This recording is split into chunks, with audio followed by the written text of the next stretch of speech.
जय हिंद। आज हम लोग पढ़ेंगे ईस्वी सन के बारे में।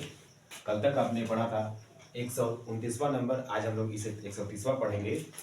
आज जानेंगे 1941 में क्या हुआ था। देखिए, 1941 ईस्वी में अशोक वाजपेयी का जन्म हुआ था। किसका? तो अशोक वाजपेयी का जन्म हुआ था। उसके बाद जापान द्वारा, किसके द्वारा? जापान द्वारा एशिया प्रशांत क्षेत्र में ब्रिटिश, डच और अमेरिकी क्षेत्र पर हमला। ठीक है, ब्रिटिश, डच और अमेरिकी क्षेत्र पर हमला। आगे 1942 ईस्वी में भारत छोड़ो आंदोलन, जिसका नेतृत्व महात्मा गांधी ने किया था। कौन किए थे? महात्मा गांधी। उसके बाद क्रिप्स मिशन योजना आरंभ हुआ था। कब? 1942 ईस्वी में। कब? 1942 ईस्वी में। आगे 1943 ईस्वी में बंगाल में अकाल, जिसमें 3 बिलियन लोग मारे गए थे। कहां पर? तो बंगाल में अकाल पड़ा था, जिसमें 3 बिलियन लोग मारे गए थे। आगे 1944 ईस्वी में ब्रिटेन वुड्स सम्मेलन।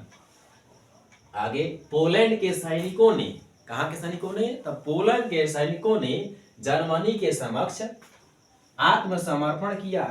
क्या किया? आत्मसमर्पण। साथ ही टाटा एवं बिड़ला द्वारा मुंबई योजना बनाया गया था। कब? 1944 में। क्लियर? आगे देखिए 1945 ईस्वी में हिरोशिमा और नागासाकी पर बम इन्होंने कब फेंका था? तो 1945 में। आगे 1945 से 1991 के बीच को शीत युद्ध का दौर बोलते हैं। क्या बोलते हैं? शीत युद्ध का। शीत युद्ध उस युद्ध को कहते हैं जिसमें प्रत्यक्ष युद्ध नहीं होता है, एक दूसरे से गोलाबारी नहीं होती है, केवल बातचीत से युद्ध किया जाता है, उसे शीत युद्ध कहते हैं। विश्व बैंक की स्थापना भी 1945 में ही हुई थी। आगे भारत संयुक्त राष्ट्र संघ का सदस्य बना तथा संयुक्त राष्ट्र संघ की स्थापना भी 1945 में हुई थी। आगे देखिए 1946 ईस्वी में संविधान सभा के सामने उद्देश्य प्रस्ताव किया गया था। साथ ही मुस्लिम लीग ने कैबिनेट मिशन, कौन मिशन? तो कैबिनेट मिशन संविधान योजना पर स्वीकृति दी थी। क्या दी थी? स्वीकृति।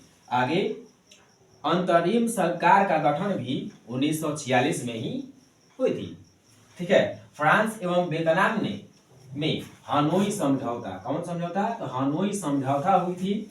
आगे तेलंगाना आंदोलन कब? 1946 में। कहां पर? तो हैदराबाद के नोलगोंडा जिले में। कोई दिक्कत? ये ईस्वी सन जो हमने आपको पढ़ाया है, ये याद करने के बाद आप किसी भी एग्जाम की तैयारी कर रहे हो उसके लिए ये परफेक्ट है। अगर आप याद कर लेते हैं, मेहनत करते हैं, तो आपके एग्जाम में ये ईस्वी सन अवश्य पूछेगा। जय हिंद, धन्यवाद।